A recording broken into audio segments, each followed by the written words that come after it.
49번 취소. 취소권의 단기 제척기간이라고 되어 있는데 뭐죠? 추인할 수 있는 날로부터 3년이죠. 취소할 수 있는 날부터 3년이 아니고 추인할 수 있는 날부터 3년. 법률에게 한 날부터 10년입니다. 이거 조심하셔야 됩니다. 취소할 수 있는 날로부터 3년이 아니고요. 추인할 수 있는 날, 즉 취소 원인이 소멸한 날로부터 3년입니다.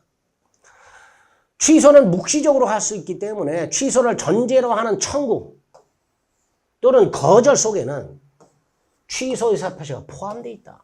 판례고요.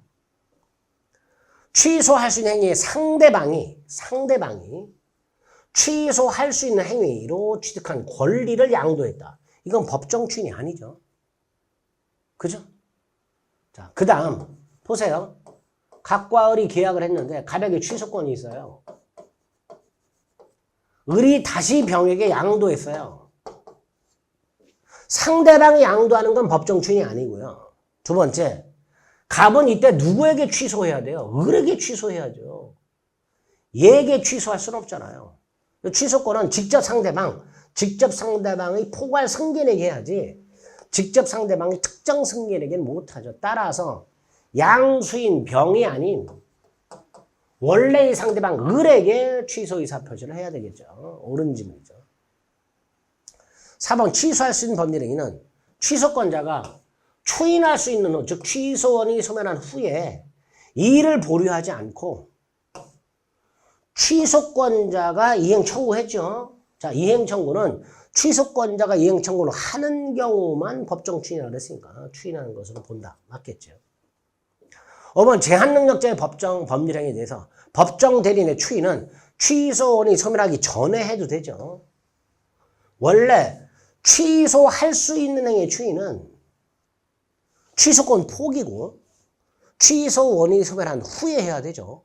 다만 취소 원인이 소멸하기 전에 추인할 수 있는 경우가 두 가지죠. 법정 대리인이 추인하는 경우하고 제한능력자 중에서 미성년자와 피한정 후견인이 법정 대리인 동의받아서 추인하는 경우 이 두 가지는 취소 원인이 소멸하기 전에 해도 괜찮죠.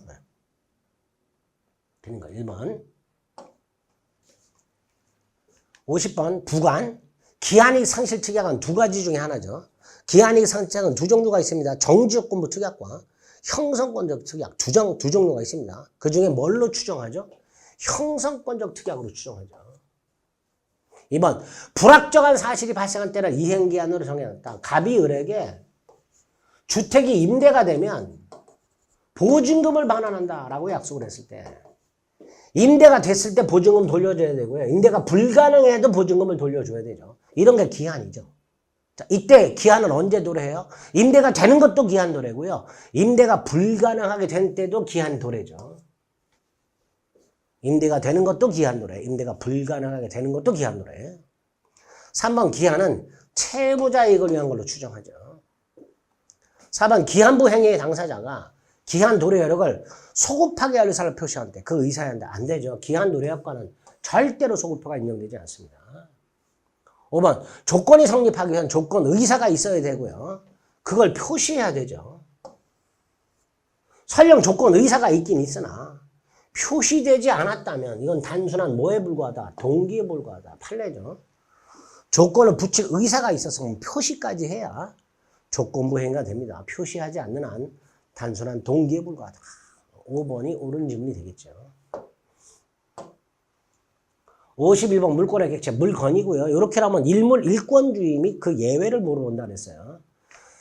자, 저당권의 객체가 될 수 있는 거 토지, 건물과 지상권, 전세권이죠. 저당권의 객체, 민법상 저당권의 객체, 토지, 건물, 지상권, 전세권. 틀렸죠. 법률상 공시방법이 인정되지 않는 유동집 판물, 돼지 100마리, 뱀장어 100만 마리. 특정할 수 있죠. 뭘로? 장소, 종류, 수량 지정.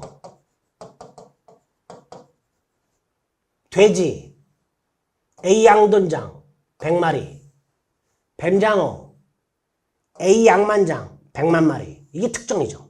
그러면 양도 담보의 목적을 할 수 있다. 3번 수목은 토지에 부합하지 않죠. 다만 남의 땅에 무단으로 식재한 나무 이건 토지에 부합하죠. 그죠? 수목은 원칙적으로 토지에 부합합니다. 다만 얘가 정당하게 나무를 식재했다. 그리고 명인방법을 갖췄다. 이때는 부합이 안 되겠죠. 3번 틀렸고요. 4번 토지 소유권은 토지의 상하에 미치지만 지상공간의 일부만을 대상으로 하는 구분지상권은 가능하죠. 구분지상권 자체가 지하나 지상의 특정 공간만을 목적으로 하죠. 5번 토지의 경계는 원칙적으로 지적도의 경계죠. 다만 기수적 착오로 지적도상의 경계와 현실 경계가 다르면 현실 경계가 되는데 지금 5번 뭐라고 되죠? 기술적 착오 없이 작성된 지적도상의 경계와 현실 경계가 다르다면 원칙으로 돌아가야 되죠. 현실 경계가 아니라 지적도상의 경계를 기준으로 경계를 확정하게 됩니다. 자, 옳은 거 2번.